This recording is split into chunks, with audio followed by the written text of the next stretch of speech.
জয় যিশু, হালেলুয়া। আমরা আর এক সাক্ষীকে শুনবো।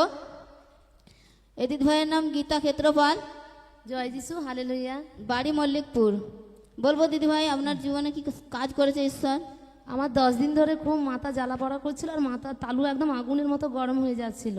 ও তার সঙ্গে প্রচুর পরিমাণ বমি পায়, এমনকি খেতে গেলেও খুব কষ্ট, আর খেতে পাচ্ছিলাম না। আর উঠে বসতে গেলেই মানে মনে হচ্ছে বুকের ভেতর আমার প্রচুর কষ্ট পরিমাণ হচ্ছে। তো আমি এখানে সামনের সপ্তাহে এসে মানে আমি আমার কষ্টকে আমার ঈশ্বরকে জানাই।